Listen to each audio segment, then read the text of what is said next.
Amém. Hoje pela manhã nós estávamos olhando para Romanos, né, no capítulo 11, 33 a 36, 3 versículos, né, 4 versículos, e eu falei que falaria hoje à noite a respeito dos mesmos versos. Aqui Paulo completa a mais incrível jornada que o mundo jamais vai ver, que é a jornada que vai de Romanos 1 até Romanos 11, e aqui a gente vê a condição terrivelmente pecaminosa dos nossos corações e dos corações do coração de toda a humanidade, não é? É o que Paulo fala de Romanos 1 até Romanos 3:19. É uma declaração verdadeira e aterradora, não daquilo que é periférico no homem, né? Mas do coração do homem, da fonte, daquilo que sai tudo que o homem é, o seu coração. E essa é a condição de todos os homens, sem exceção. Ele diz: não há diferença, todos pecaram, todos juntamente se fizeram inúteis, não há quem busque a Deus, não há diferença entre nenhuma pessoa, todos abraçaram a si mesmo como um ídolo e todas as outras coisas criadas e desprezaram Deus. Então nós temos depois a grande obra de Cristo na cruz para providenciar uma justiça que fizesse pessoas descritas aqui dignas da ira que Deus manifesta dos céus, sobretudo a impiedade e injustiça dos homens, uma justiça, um sacrifício que pudesse ser fazer com que pessoas assim fossem justificadas somente pela fé, independente de qualquer coisa nelas. Como não havia nada bom nelas, então a única maneira de elas serem justificadas sem elas cooperarem com absolutamente nada, zero. E serem então justificadas independente das obras da lei, como está em Romanos 3, de 20 e 21. Mas depois que isso acontece, Paulo fala sobre a poderosa ação santificadora do Espírito Santo para vencer agora o poder do pecado que foi cancelado na cruz e nos tornar seguros no amor de Cristo. Ou seja, não sermos só pessoas que falamos que algo aconteceu conosco apenas externamente, como a justificação, mas temos a certeza de que uma nova natureza foi implantada em nossos corações, e ficarmos seguros no amor de Cristo, que nós temos em Romanos 6 e 8. Então vem a grande defesa da graça soberana de Deus e da fidelidade ao cumprir as suas promessas, tão somente por aquilo que Ele é, não é? Então você vai ter, a partir do capítulo 9 até onde se encerra nessa doxologia, ele falando: não depende de quem quer, nem de quem corre, não depende da vontade do homem, mas de Deus usar da sua misericórdia. Deus amou a Jacó e odiou Esaú. Nós conhecemos. Então isso culmina agora com as impressionantes palavras de que Deus fez todas essas coisas para manifestar a sua glória. E como resposta a perfeita descrição, a mais perfeita descrição do Evangelho, nós podemos dizer que isso é o Evangelho. Nós temos, em resposta a toda essa revelação dos caminhos de Deus, você vai ver aqui a revelação da misericórdia de Deus, da graça de Deus, do juízo de Deus, da ira de Deus. Paulo então interrompe em admiração e louvor explícito em Romanos 11, de 33 a 36, onde ele diz: ó profundidade das riquezas, tanto da sabedoria quanto do conhecimento de Deus, quão insondáveis são os seus juízos e quão inescrutáveis os seus caminhos. Foi isso que nós meditamos hoje pela manhã. E ele continua: pois quem conheceu a mente do Senhor? Ou quem foi seu conselheiro? Ou quem deu algo a ele para que ele pudesse recompensar? Pois dele, por ele e para ele são todas as coisas, que para ele seja a glória eterna. Amém. Ou a glória eterna seja dada a ele. Amém. Então este é o lugar onde Deus deseja que a gente esteja quando ouvirmos Romanos de 1 a 11. Na verdade, Deus quer que nós vivamos em Romanos 11, de 33 a 36. É aqui onde a gente vive.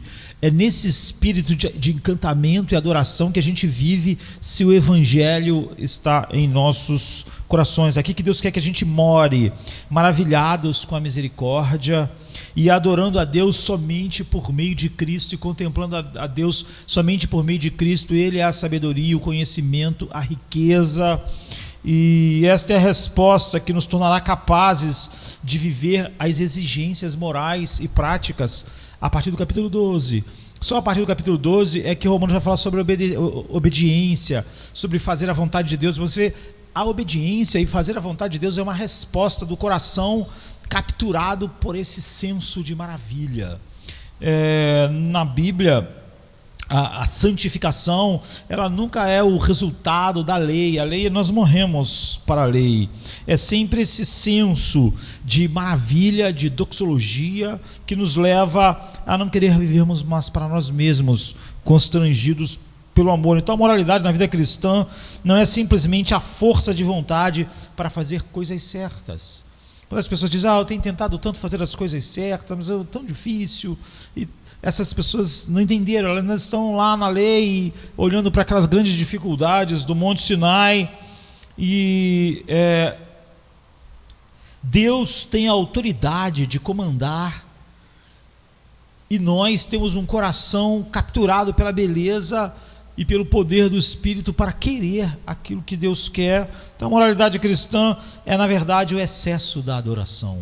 É o transbordar da adoração ao Deus soberano e misericordioso que fez todas essas coisas para a sua própria glória. E a vida cristã, então, é simplesmente o fruto de uma mente e de um coração que foram transformados pela beleza de Deus na face de Cristo. E ao ver e saborear a suficiência da soberania de Deus, da autossuficiência de Deus e da misericórdia de Deus revelada em Jesus Cristo, a expressão disso é uma vida que honra a Deus. Isso fica claro quando nós começamos a andar a partir do capítulo 12, que não é o que a gente vai fazer hoje. Então, demorar-se e perder-se e continuar em louvor, como em Romanos 33 e 36, é na verdade o lugar da nossa morada. Então, o coração de Paulo aqui no final do capítulo 11 expressa o que todo coração se realmente enxergou através do milagre, da regeneração. As verdades do capítulo 1 a 11 expressa. Então a gente viu no versículo 33a que as riquezas, a sabedoria e o conhecimento de Deus são incomensuravelmente profundos. Não importa o quanto você desça na riqueza de Deus, o quanto você desça na sabedoria de Deus, o quanto você desça no conhecimento de Deus, você nunca vai chegar abaixo de Deus. Nós sabemos que o Oceano Pacífico é profundo, com as fossas marianas, mas se você descer uma sonda, você vai chegar no fundo. E se você furar o fundo, você vai estar abaixo do Oceano Pacífico. Existe algo mais profundo, existe algo abaixo do Oceano Pacífico, ou da parte mais profunda do Oceano Atlântico. Por mais profundo que seja, ainda há algo abaixo daquilo, mas você nunca vai chegar e nunca vai ficar abaixo de Deus. Não existe nada abaixo de Deus. Então você pode descer sem fim na sua riqueza, na sua sabedoria, no seu conhecimento, mas você nunca vai chegar abaixo de Deus. Não há uma explicação para nada abaixo de Deus. Há coisas e explicações abaixo da parte mais profunda do oceano mais profundo, mas não existe uma explicação para nada abaixo de Deus. Quando você chega em Deus, você chegou no local onde a explicação de todas as coisas se tem. E não há nada abaixo de Deus, e também por causa disso não há nada acima de Deus. Ou seja, os resultados de todas as coisas sempre vão culminar em Deus. Sempre há esse alfa e ômega nele mesmo, e não há nada decisivo contra Deus entre as profundezas e as alturas. Como tudo que existe está entre essa profundeza de Deus e as alturas de Deus, não há nada contra Deus. Nenhum ser existe a não ser entre essa profundidade de Deus e a altura de Deus. E por isso não há nada de fato contra Deus, ou nada que possa acontecer na história, no tempo, ou fora do tempo, que seja de fato contra, ou que possa de alguma maneira frustrar o que Deus quer fazer. E é por isso que Paulo diz no verso 36, porque dele, por ele e para ele são todas as coisas. E essa verdade leva à verdade do versículo 35. Ou quem lhe deu alguma coisa ou algum presente para que fosse recompensado? A resposta é óbvia: ninguém nunca deu nada a Deus. Em outras palavras, você não pode dar nada a Deus que não seja de Deus. Nós ofertamos agora há pouco, nós cantamos, nós não demos nada a Deus. Não há nada que possa ser dado a Ele que já não seja dele.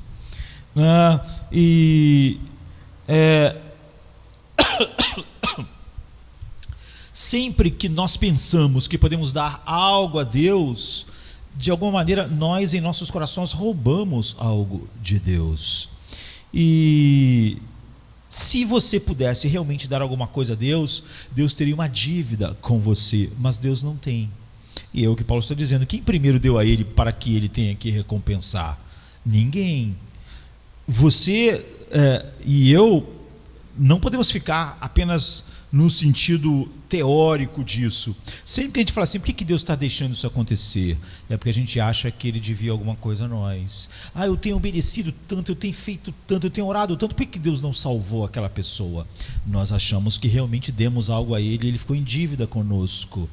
E a grande parte daquilo que se chama evangelho nada mais é do que pessoas tentando botar Deus em dívida consigo mesmas. Elas fazem coisas e elas acham que por isso Deus terá que fazer alguma coisa. E quando Deus não faz, elas dizem: pastor, eu estou tão desanimado porque eu não sei porque que Deus não está fazendo isso ou aquilo. Ela realmente achou que, sei lá, a obediência dela deu alguma coisa a Deus, ou alguma coisa que ela fez. Ela pode dizer que acredita no que Paulo está dizendo, mas você vê que ela de fato não crê. Então, você não pode colocar Deus em dívida. Então Deus não deve nada a você. Mas não agora. Você pode viver uma vida totalmente apaixonada pela glória de Deus, como o apóstolo Paulo, e ele ainda não deveria nada a você. Então Deus não deve nada a você agora, não vai dever nada a você amanhã, e não vai dever nada a você no último dia da sua vida e nem na eternidade.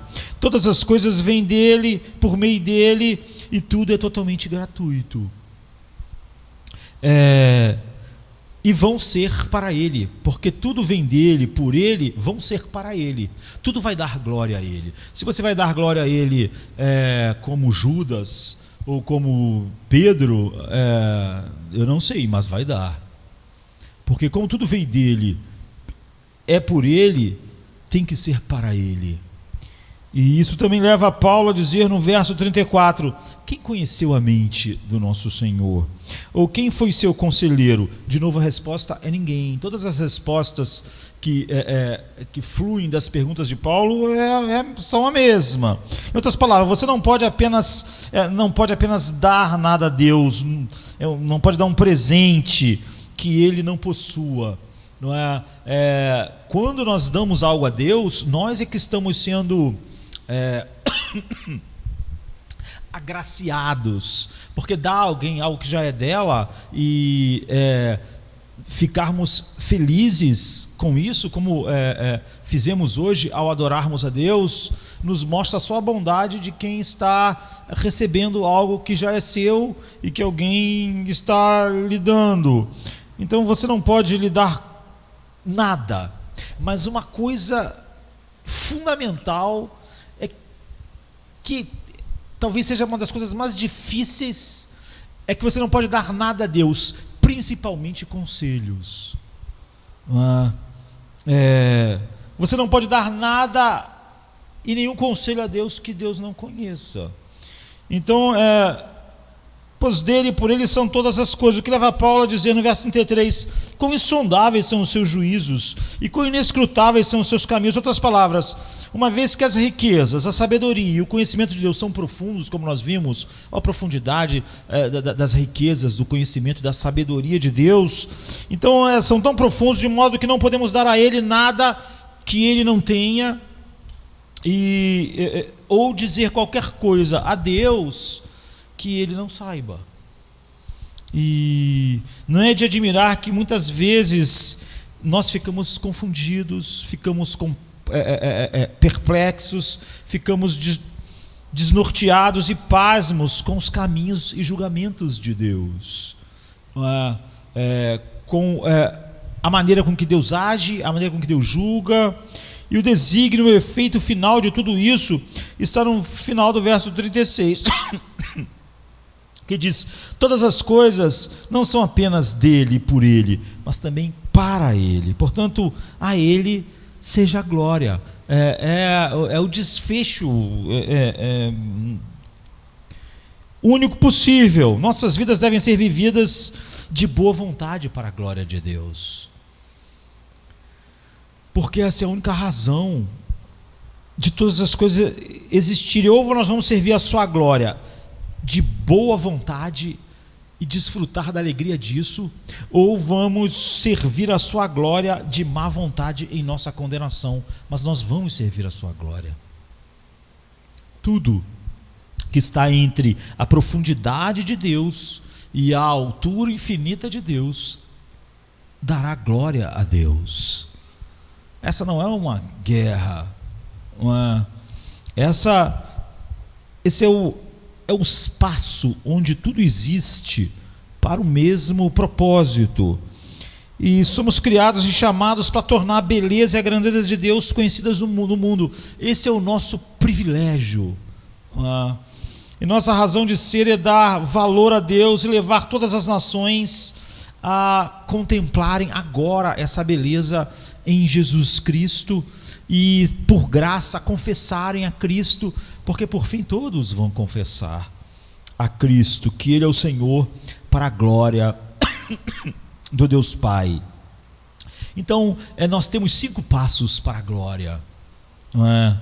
E esse é o esboço da mensagem de hoje. Visto que as riquezas, como nós vimos, a sabedoria, o conhecimento de Deus são incomensuravelmente profundos, todas as coisas vêm dele e por meio dele, portanto ninguém pode dar um presente a Deus de forma que Deus lhe deva alguma coisa.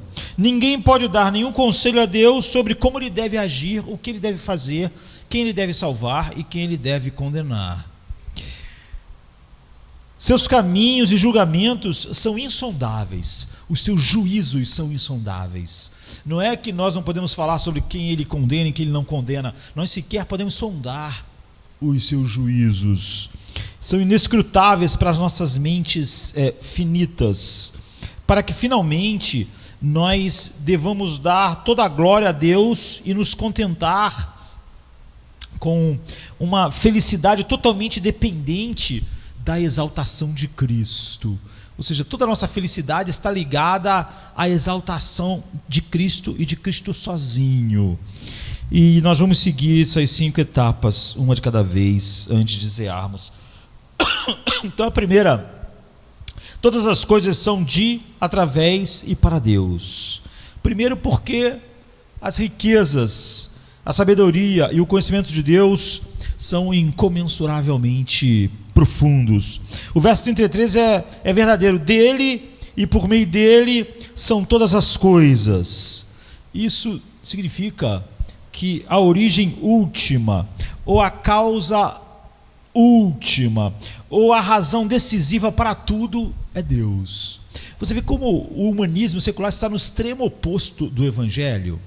O humanismo secular tirou Deus da vida, tenta explicar as coisas sem Deus, o que é não um pouco distante. É por isso que é totalmente impossível, como muito do evangelho tenta fazer hoje, misturar essas duas coisas. É querer misturar o Espírito Santo e Satanás, assim, entende? Porque enquanto a origem última, a causa última, a razão decisiva para tudo é Deus, no humanismo secular, Deus está de fora. Não é? O nome disso é impiedade. Então tudo depende da sua existência em Deus. Todas as coisas dependem da sua existência em Deus. De Satanás, a mim, a você, a um querubim, e em seu início e em todo o caminho através de, redundando em glória para ele. Então Efésios 1:11 diz: Deus opera todas as coisas segundo o conselho da sua vontade.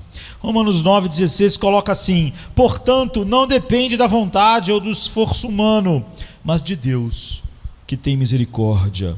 Provérbios 16:33 diz: a sorte é lançada no colo, mas toda decisão vem de Deus. Ou seja, no fim, o resultado de todas as coisas sempre chegam no mesmo lugar aonde Deus determinou.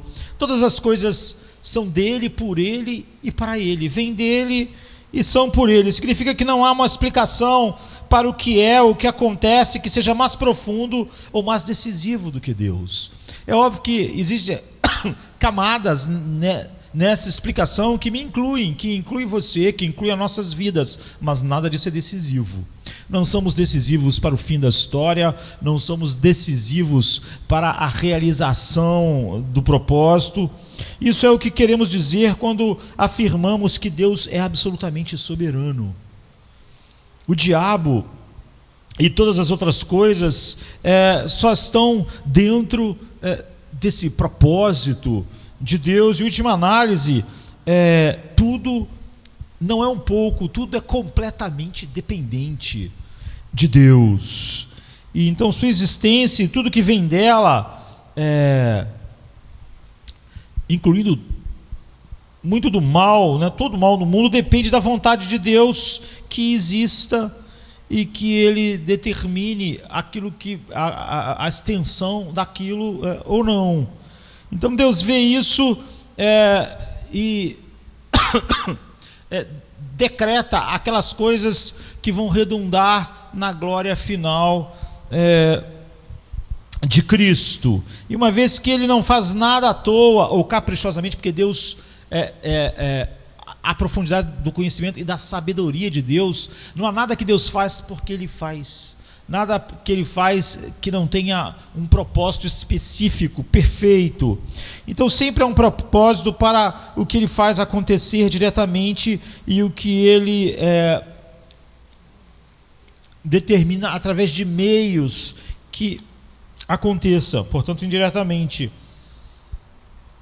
Nesse sentido, nós podemos dizer que até mesmo o mal e a calamidade no mundo, por exemplo, como está em Romanos 11, de 7 a 10, estão incluídos no versículo 36, que diz: todas as coisas vêm dele e por meio dele.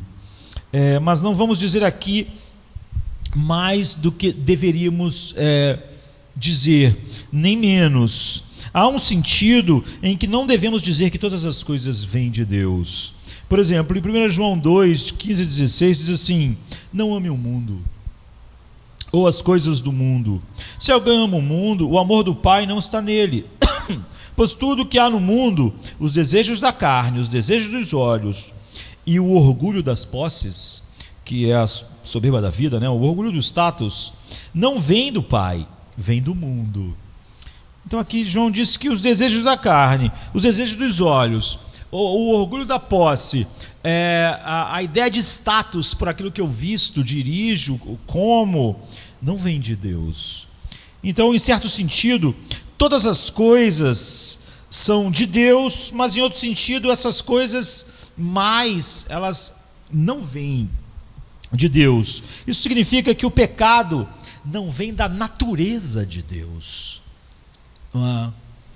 O pecado, como João estava descrevendo, não vem da natureza de Deus, ou seja, não é uma extensão do aspecto da natureza de Deus. A soberba da vida, a concupiscência dos olhos, a a concupiscência da carne não é uma extensão da natureza de Deus, não vem de Deus no sentido que é uma extensão da sua natureza. Deus é santo e nele não há mal algum, não há sombra. Deus é luz e nele não há trevas. As trevas e a impiedade do pecado não surgem como parte da natureza e do caráter de Deus. Eles não vêm de Deus nesse sentido. O pecado pode vir de Deus por meio de Deus, no sentido de Deus ser a causa última e decisiva. Ou seja, se ele não quisesse, não haveria pecado e o pecado não aconteceria. Então, como causa última e decisiva, é óbvio que o pecado só existe porque Deus quis que o pecado existisse, mas não no sentido de que o pecado vem da natureza e do caráter de Deus. Deus quer que esse pecado seja sem que ele próprio peque. O pecado vai mostrar a glória infinita da sua santidade, a beleza infinita de Cristo, a cruz, não é? Então não é o pecado, não é pecado quando Deus, com infinita sabedoria e santidade, ordena que o pecado exista, decrete que o pecado exista. O pecado, então, nesse sentido, é dele, não é? Como aquele que ordenou, mas não é dele como a expressão da sua natureza. Aqui está uma ilustração imperfeita da diferença, mas todas as nossas ilustrações, que é a tentativa de colocar na perspectiva humana, algo que está infinitamente acima de nós, nunca é perfeito, mas uma ilustração imperfeita é que você pode ter um olho preto, um olho roxo, né? De duas maneiras. Você pode ser atingido por uma coisa que possa ser a coisa mais limpa que exista, uma bola de neve, não é? E pode bater no seu olho com força e um dia depois você está com um olho roxo, um olho preto. Ou você pode fazer diferente, pode estar com o olho preto amanhã por uma razão diferente. Você pode receber uma injeção em torno do seu olho com uma agulha hipodérmica cheia de tinta preta e o seu olho vai ficar preto também. No segundo caso, a escuridão vem da natureza da tinta e não da sua própria natureza. Mas você vê que no primeiro caso, a escuridão não vem de nenhuma escuridão da bola de neve. A bola de neve que bateu no meu rosto não continha nela nenhuma escuridão. Não é? A escuridão é simplesmente a resposta da minha natureza eu diria, a agressão que a bola de neve fez ao meu olho. Minha natureza responde dessa forma, responde com o meu olho ficando preto. Já se eu tivesse usado uma seringa para colocar tinta por baixo da minha pele, tudo que estava escuro viria da natureza da tinta e não da minha natureza. Então tudo que eu quero que você veja dessa ilustração é que existem duas maneiras diferentes de pensar sobre algo como sendo de Deus. Tudo é de Deus, porque dele, por ele, para ele são todas as coisas. Todas as coisas vêm de Deus no sentido de que ele ordena tudo que acontece. E como tudo que acontece está entre a profundidade e as alturas infinitas de Deus e são para a glória de Deus, nada pode acontecer sem que Deus ordene. E todas as coisas existem nele e por causa dele. Então todas as coisas vêm de Deus no sentido de que ele ordena tudo o que acontece, e se ele não ordena, algo não acontece. Não há nada mais ridículo do que falar que Deus olhou para o futuro para ver algo, porque quem causou o futuro que Deus vê? A não ser o próprio Deus, que não está nem no presente, nem no passado, nem no futuro. Então, todas as coisas vêm de Deus no sentido de que ele ordena tudo o que acontece, mas todos os atos pecaminosos não vêm de Deus como uma expressão da sua natureza. O resultado prático disso é que somos totalmente dependentes de Deus para todas as coisas, sem exceção, e que somos totalmente responsáveis e culpados pelo mal em nossos corações, já que todo o mal de Satanás vem de dentro de Satanás. Todo o mal nosso vem dos nossos corações. Jesus diz: de onde vêm os adultérios? De onde vem a mentira? De onde vem? Dos vossos próprios corações. Não é uma seringa hipodérmica que injeta isso em nós. Isso é a nossa própria natureza que produziu. Isso é o retrato de quem nós somos de fato, não é? Então o resultado prático disso é isso, que somos totalmente dependentes de Deus para todas as coisas e que somos totalmente responsáveis e culpados por todo o mal em nossos corações. Deus ordena a cruz e todas as pessoas envolvidas no assassinato do seu filho e todos os principados são responsáveis. Cada um deles, cada uma daquelas maldades nasceu em seus próprios corações. Não é uma expressão do caráter de Deus. Então o efeito que isso deve ter é uma profunda humildade em nós. Como está em 1 Coríntios 4, 7, que diz: o que tens que não recebestes? Se então você recebeu, por que você se vangloria como se não tivesse recebido? Então o fato de que todas as coisas vêm de Deus e por meio de Deus exclui todo e qualquer orgulho. A segunda coisa é que ninguém pode dar um presente a Deus para torná-lo um devedor. Isso implica o versículo 35 que diz: ou quem lhe deu um presente para que tivesse que ser reembolsado? A resposta é ninguém. Uma vez que tudo vem de Deus, por meio de Deus, Ele possui todas as coisas, não só como o possuidor, mas como o Criador, a partir do nada, e nunca nós podemos lhe dar nada que já não seja dele, o que significa que nunca podemos colocar Deus em dívida conosco. Oração não tem nada a ver em falarmos sobre dívida, ou sobre a nossa obediência, ou sobre aquilo que nós merecemos, ou sobre, não importa quão piedosa seja a nossa oração para a salvação de alguém, nunca nós realmente podemos orar se acharmos que Deus tem que fazer aquilo, ou que aquela pessoa de alguma maneira tenha que ser salva. Não há absolutamente nenhuma negociação com Deus. Não temos nenhuma posição de barganha. Nós somos propriedade total e ocupamos o território de Deus. Não só nós somos totalmente de Deus, como tudo que nós ocupamos também é de Deus. Cada respiração que tomamos é um presente. Você respirou agora, então? É de Deus. Você respira nele. Ele não te deve essa respiração. Cada virtude que realizamos é graça. Se uma coisa que a gente fizer durante a nossa vida for aceita por Deus, é porque Ele mesmo fez isso através da sua graça.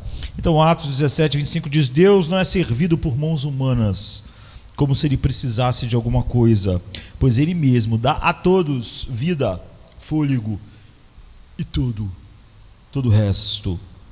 Em terceiro lugar, ninguém pode aconselhar a Deus sobre como Ele deve fazer as coisas. E eu acho que aqui nós temos a quintessência da impiedade. Uma das coisas que mais temos que ter cuidado se realmente temos uma visão verdadeira de Deus. Paulo dá um exemplo específico de como nós não podemos dar nada a Deus. Como ele disse que a gente não podia dar nada a Deus, talvez você não captasse o que esse nada, o quão grande esse nada é. Você não pode dar nada a Deus. E Paulo, para dar um exemplo de como você não pode dar nada a Deus, ele diz: você não pode dar opinião a Deus. Ou seja, você não pode dar nada a Deus, pois quem conheceu a mente do Senhor, ou quem foi seu conselheiro? Esse é o exemplo que ele dá quando diz que você não pode dar nada a Deus. Resposta: ninguém conheceu a mente de Deus. Nós só conhecemos aquilo que Deus aprove a Deus revelar. E há muitas coisas que nós nunca vamos saber da mente de Deus, nem agora e nem na eternidade. A palavra de Deus para nós, nesse sentido, é: os meus caminhos são mais altos que os vossos caminhos. Os meus pensamentos são mais altos que os vossos pensamentos. Então, como vocês os saberiam? Então a resposta é: ninguém conheceu a mente do Senhor, de tal maneira que ninguém pode aconselhar Deus. Sabemos algo sobre sua mente por causa da revelação. Tudo que a gente sabe sobre a mente de Deus foi aquilo que Ele quis revelar. E Paulo nos dá 11 capítulos da mente de Deus. Nós estamos maravilhados, junto com Paulo, aqui, porque em 11 capítulos de Romanos, Deus nos deu um pedacinho da sua mente. E esse pedacinho da sua mente é tão incrível que a resposta a esse pedacinho da mente de Deus é: ó profundidade das riquezas, tanto da sabedoria quanto do conhecimento de Deus. Mas ninguém conhece a mente de Deus de uma forma que possa tornar-se seu conselheiro ou dar uma opinião para ele. Portanto, a coisa específica que você não pode dar a Deus, Paulo podia ter colocado qualquer exemplo, mas ele quis pegar a coisa específica. Olha, uma coisa que você nunca pode querer dar a Deus é um conselho. E eu vou dizer, isso mostra a depravação no coração humano, que as coisas que as pessoas mais gostam de dar a Deus é conselho. A coisa que o pecador mais gosta de dar a Deus é a sua opinião sobre as coisas. Aquilo que Paulo usou como exemplo de que você nunca deve dar a Deus é o que as pessoas, tanto infelizmente no mundo, quanto infelizmente mais ainda na igreja, querem dar a Deus, é opinião. Ou ficarem de alguma maneira chateadas porque Deus não está fazendo as coisas certas, segundo a opinião delas. O que mostra o oposto da doxologia. A doxologia, quando ele fala que ninguém pode dar nada a Deus, o grande exemplo é que ninguém pode dar nenhum conselho a Deus. O grande exemplo da depravação é que todo mundo quer dar conselhos a Deus. Essa é a única coisa que os pecadores presumem. Tem gente que pensa: eu não posso dar nada a Deus, mas ela todo dia quer dar um conselho a Deus. Você vê, apesar de ela achar e ela até acreditar que não pode dar nada a Deus, ela presume que uma coisa ela pode dar a Deus: opiniões, conselhos, julgamentos. E eles estão sob a obrigação, você está sob a obrigação, o mundo está sob a obrigação de dar muitas coisas a Deus: dar amor, dar alegria, dar fé, dar esperança, dar deleite. Aí a pessoa tem um monte de razões para não dar essas coisas. Porque eu não posso dar esperança, porque você não sabe como é meu coração, com os caminhos escuros, as noites sombrias. Eu não posso dar alegria a Deus, nem dar confiança, nem dar. Mas eu não aceito que isso seja assim como você está falando. Opinião ela acha que pode dar. A única coisa que definitivamente ela nunca, em momento algum, agora e nem na eternidade, pode dar a Deus. Tudo que naturalmente um coração capturado pela realidade de quem Deus é, dá no sentido de jorrar amor, deleite, gozo, ela tem uma razão para não dar. E ela tem uma opinião a respeito disso, e ela dá a sua opinião, o que ela não devia dar nunca. Então, a única coisa que os pecadores presumem que podem dar a Deus, e é o que eles fazem com mais frequência, é dar conselhos. Eles não oferecem amor, alegria, fé, esperança, eles oferecem conselhos a Deus. Quem Deus devia salvar, como Deus tinha que fazer, o que ele tinha que fazer com o mundo, o que ele tinha que fazer com a vida de não sei quem, o que ele tinha que fazer aqui, o que ele tinha que fazer ali. E eles dizem a Deus abertamente, ou por implicação, porque às vezes você pode dizer assim: não, eu nunca disse a Deus o que ele devia fazer, mas você está chateado, está na cara, né, e evidente que você tem uma opinião de que ele está errado. Você está dando a sua opinião. Você não dá a sua opinião quando você verbaliza algo. Se alguém falar algo para você e você emburra a cara, você deu a sua opinião: não gostei. Não gostei do que você fez, não gostei do seu procedimento, não gostei como você está agindo. Amanhã, quando você não estiver alegre em Deus, você está dando a sua opinião para Ele, de como Ele está dirigindo as coisas. E você está dizendo: eu não acho, Deus, que as coisas deviam ser assim, não acho que minha vida devia ser assim, não acho que essa pessoa devia morrer com essa idade, não acho que aquilo ali devia estar acontecendo, não acho que a história do mundo devia ir como está indo, não acho que o tempo devia ser assim, eu não acho, eu estou dando a minha opinião, eu estou dando a minha opinião o tempo todo, eu não te dou alegria, não te dou gozo, eu não te dou deleite, mas eu te dou opiniões, e minha opinião quase sempre é uma opinião de reprovação ao que tu é, ao que tu pensa. O mundo está cheio de conselheiros de Deus. Paulo está dizendo: quem foi seu conselheiro? Quem pode? Quem se quer conhecer a sua mente? Mas o mundo, a coisa que mais existe no mundo são conselheiros de Deus. A única coisa que Paulo disse explicitamente que você nunca podia dar a Deus, e que nós, como filhos de Deus, não ousamos dar, é o que os pecadores orgulhosos costumam dar o tempo todo: a sua opinião. Eles dão opinião sobre o que Deus revelou na sua palavra, eles dão opinião sobre o que Deus está fazendo na vida, eles estão dando a sua opinião o tempo todo, eles dão conselhos para Deus, eles estão reprovando Deus, eles dizem a Deus como ele devia governar o mundo e avisam que se ele não governar do jeito deles, eles vão ficar tristes, eles não vão ter alegria nele, eles não vão obedecer, eles vão viver de uma maneira que desonra a Deus, porque Deus não está fazendo as coisas direitas como eles imaginaram que Deus devia fazer. Ou então eles não podem acreditar em Deus se Deus for de uma forma que a opinião deles foi ofendida. É como se uma criança diabética dissesse, uma criança 2, 3, 4 anos, né, dissesse ao seu pediatra: não me dê mais injeções, você vê, não me dê mais injeções, se você enfiar aquela agulha de insulina em mim, eu nunca mais vou voltar aqui, nunca mais. Como se isso ameaçasse o pediatra, como se isso fosse fazer o pediatra: eu vou morrer. Se você nunca mais tomar a injeção, a minha vida acabou. As suas opiniões para Deus é isso, não é? É isso ao infinito. É ridículo dizer para Deus que não vai fazer isso, não vai fazer aquilo, porque se Deus não for assim, é como essa criança dizendo: eu nunca mais, sabe, se você me enfiar a agulha com insulina, eu nunca mais vou voltar aqui, então você está perdido. Não há tolice maior. Mas não há algo que os pecadores façam mais do que achar que podem dar opinião a Deus, ou então estarem chateados porque Deus não ouviu os seus conselhos, como se isso fosse uma ameaça a Deus. Então eu vou dizer para você: não aconselhe Deus, não dê a sua opinião a Ele. A única posição sua como filho de Deus é dizer: quão insondáveis são os seus juízos, quão inescrutáveis são os seus caminhos, quem conheceu a mente do nosso Senhor? Não ameace Deus, é ridículo. É infinitamente pior do que a criancinha que está ameaçando o médico se ele der insulina a ela, como se realmente pudesse fazer algum mal ao médico não tomando a insulina, ele sendo diabético. Confie nele. Qualquer coisa que não é confiar nos juízos de Deus é suicídio. Você não vai fazer nenhum mal a Deus, você não pode fazer nenhum mal a Ele, você vai glorificá-lo. Tudo é por Ele, para Ele, por causa dEle, e vai glorificar a Ele. Você não pode fazer nada a respeito disso.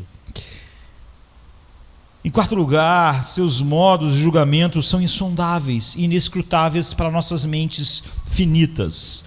Então, visto que tudo vem de Deus e é por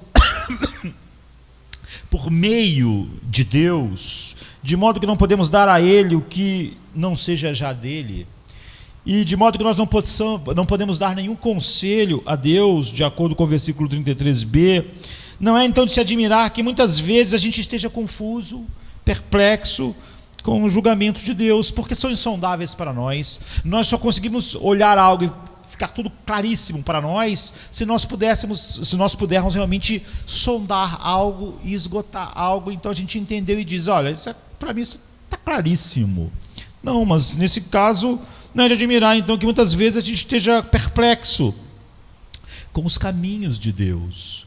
Não é de se admirar porque que todos os anjos, seres viventes, ficaram perplexos com a ideia de Deus se tornar um homem. Quem poderia entender isso? O que estaria acontecendo? O que de bom pode fluir de um plano assim? Quem entendeu a mente do nosso Senhor? Então, quão insondáveis são os seus juízos e quão inescrutáveis os seus caminhos.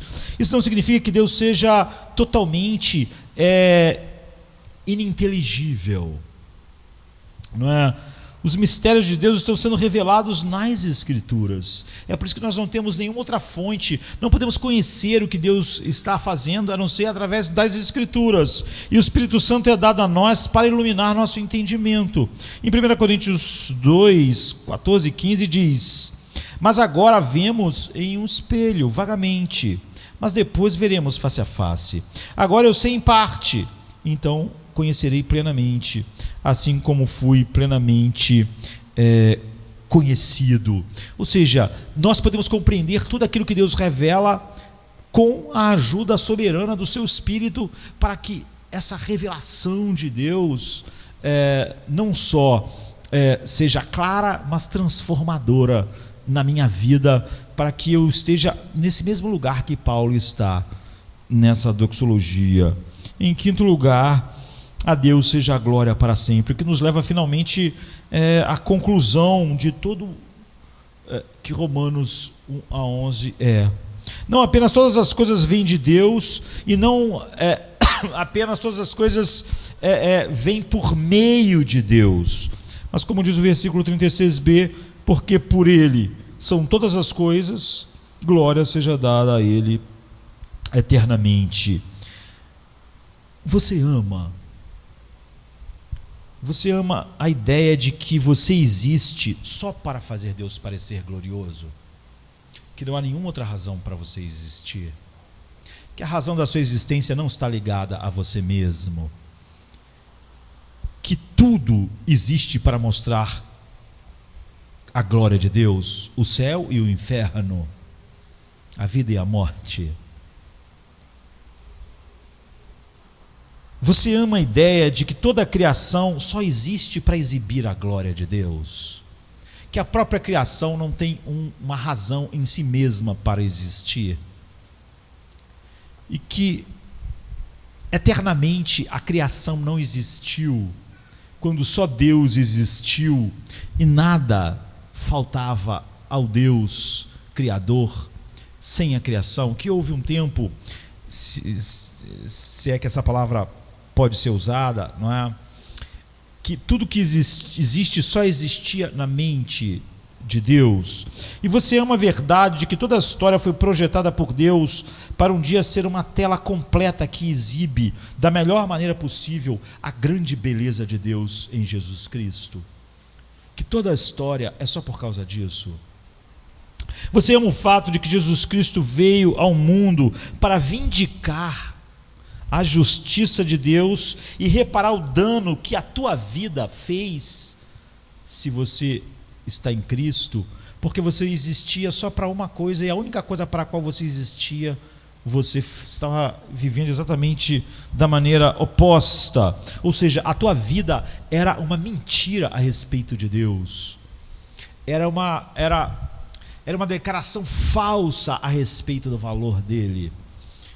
Você ama a verdade de que existe pessoalmente para fazer Deus parecer realmente glorioso, que seu casamento existe para isso, sua vida existe para isso, seu dinheiro existe para isso, e todas as coisas na sua vida existem para fazer Deus parecer glorioso, e que se essas coisas não estão fazendo Deus parecer glorioso, você está se colocando exatamente na posição em que tudo que está debaixo da ira de Deus se coloca, porque existindo para fazer Deus, para mostrar esta glória, aquilo está mostrando outra coisa que não é a glória de Deus.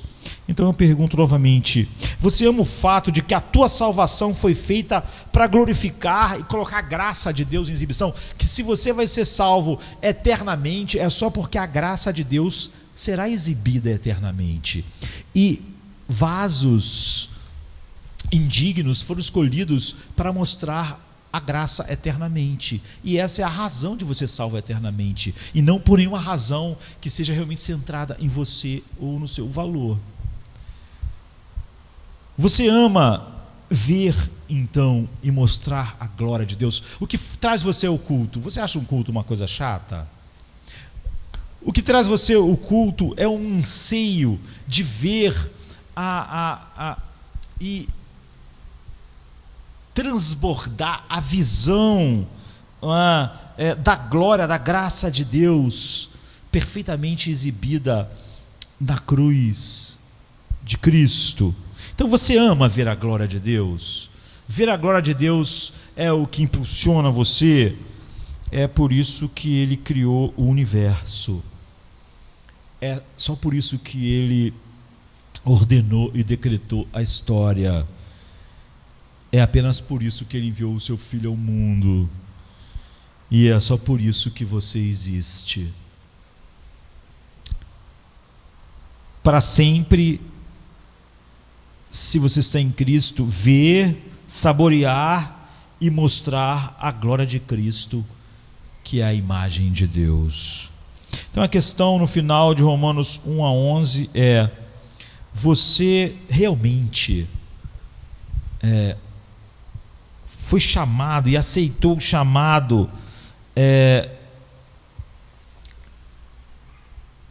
de manifestar Cristo como seu tesouro e alegria final. Você vê por que é impossível separar o evangelho daquela alegria indizível e cheia de glória? Porque o evangelho só tem esse propósito. Essa alegria, esse tesouro infinito de Deus, para Deus e através de Deus. Se é assim, então você pode beber e tomar o cálice dignamente, porque você não entendeu só parte da história, você entendeu toda a história. E ao se ver como existindo só para este propósito e conseguindo se alegrar e se deleitar nisso, não há nenhuma dúvida de que um novo coração foi comprado na cruz, para que você realmente tivesse vencido em você toda a inimizade contra Deus. Por fim, todas as coisas irão mostrar a sua glória. Tudo é por Ele, por causa dEle, e dará glória eternamente a Ele. Mas se nós podemos tomar o cálice nesta noite, nós não só daremos glória a Ele, nós desfrutaremos esta glória para sempre. Vamos ficar de pé. Come to me, you